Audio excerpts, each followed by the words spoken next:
Hi, I'm Mike. This is Dakota, and I'm a wolf dog person.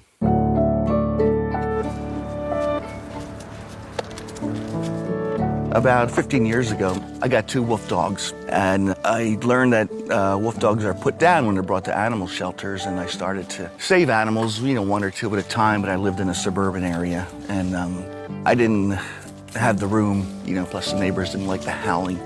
So about 12 years ago, I moved out here and started Howling Woods Farm.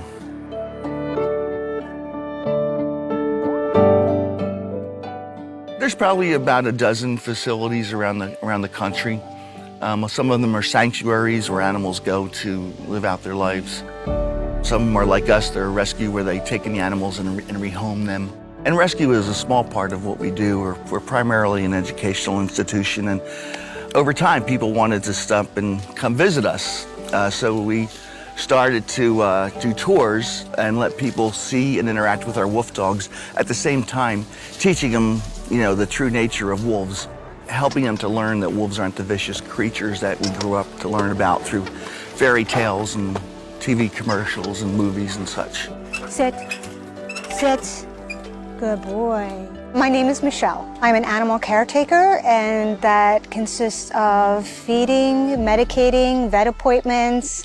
I'm also a tour guide and a socializer with animals that first come to us. You pony boy, my donkey do. I know, I don't have any more. I found out about the farm from a pet expo. I had seen them, went in the pen, and they had a hard time getting me back out. I have been here almost 3 years now. Is that what you want? Go ahead. We have anywhere from 15 to 20 wolf dogs or northern breed dogs, which means huskies, malamutes.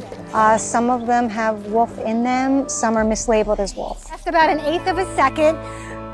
On weekends, we'll have probably about like 150 people come through. If they do come up to you, please feel free to pet them, but same common sense you would have with any dog you're meeting for the first time. No yelling, shrieking, squealing, running. Again, we just want you to be mindful. We're taking you into their home. They trust us to bring them people that will not scare them or hurt them. And wolves in general are very scared of everything. And again, welcome to Howling Woods Farm. As I stated, we're a nonprofit rescue. So everyone here is a rescue situation. They come from all over our country. No one here is related. The tour guide will just talk about their natural history, their behavior, what they eat, how fast they run, everything about them. And then at the same time, our wolf dogs are going around and sniffing everybody, and people can pet them and touch them and see that they're not nasty. He just tasted me.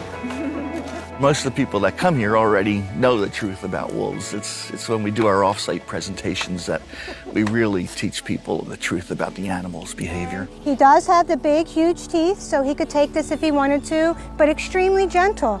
And what happened was somebody owned this beautiful animal as a pet, didn't want him anymore. We wind up with a lot of these wolf dogs primarily because people will want to own a wolf or the closest thing to it. The breeders, they breed the wolves with Alaskan Malamutes, Siberian Huskies, German Shepherds, basically dogs of comparable size and temperament, and can stay outside during cold weather.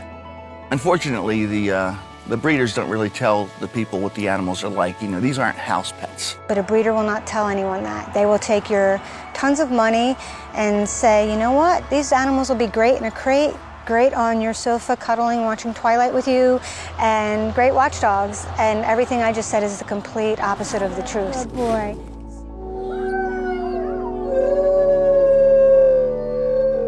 And when the novelty wears off, or that cool howling gets old after a week, or the neighbors complain.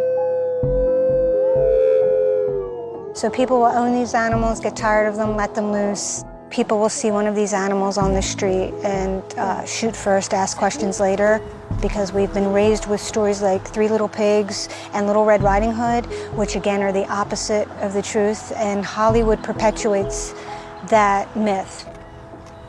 They're not confrontational, they just want to be left alone, they're very loving, they're very loyal, they mate for life, but movies don't want to portray that because that doesn't sell.